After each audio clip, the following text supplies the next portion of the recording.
Himachal on sale, अगर सही मायने में अगर आज की तारीख में तो उसका उदाहरण देखने को आपको मिला। टूरिज्म की प्राइम लोकेशन पे प्रॉपर्टीज जो है उनके लिए कह दिया गया कि अक्टूबर महीने के बाद कोई भी उसमें बुकिंग नहीं ली जाएगी क्योंकि उनको बेचा जा रहा है। सबसे बड़ा उदाहरण यह है। पालमपुर यूनिवर्सिटी की सैकड़ों बीघा जमीन जो है बेचने का प्रयत्न किया गया, अभी मामला जो है वो बीच में अटका पड़ा हुआ है। तो ये ऐसे उदाहरण है जो हिमाचल के हित के लिए नहीं है। मेडिकल यूनिवर्सिटी को मंडी से शिफ्ट करना वो भी विवेकपूर्ण कोई फैसला नहीं है। मैं उस पर कोई ज्यादा टिप्पणी नहीं करना चाहता हूं, सिर्फ इतना ही कहना चाहता हूं, नई जगह कोई संस्थान आपको देना आप दीजिए, लेकिन चले हुए खुले हुए संस्थान को बदलना है, जिसको बंद करना उचित नहीं है।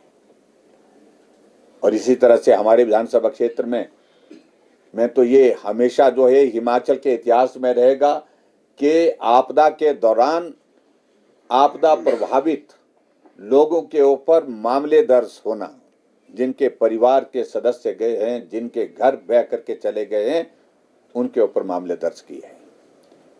तो इन तमाम मुद्दों को लेकर के हमने चर्चा की और खासतौर से जो हिमाचल प्रदेश में जो रिसोर्सेज को लेकर के जो बात कही है वो आंकड़े बिल्कुल सत्य नहीं है। मेरी जानकारी के मुताबिक जो आंकड़े उन्होंने कहा कि 40% की इंक्रीज हमारे रेवेन्यू में एक्साइज के माध्यम से पहले फाइनेंशियल ईयर में आई, जो सत्य नहीं है, बहुत कम है वो।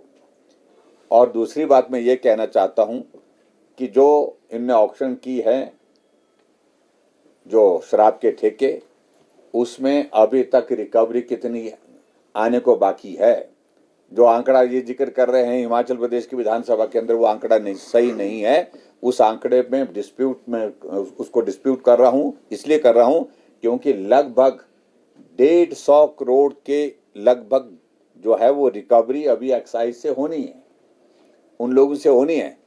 अगर वो पैसा नहीं मिलेगा तो आपकी तो ये एक्साइज की जो ग्रोथ है और वो तो बिल्कुल न्यूनतम स्तर पर चले जाएगी। तो इसलिए आर्थिक दृष्टि से हिमाचल प्रदेश संकट के दौर में से गलत नीतियों की वजह से वर्तमान सरकार के स्वास्थ्य की सेवाएं न्यूनतम स्तर पर चले गई वर्तमान सरकार के काम करने के तौर तरीके से।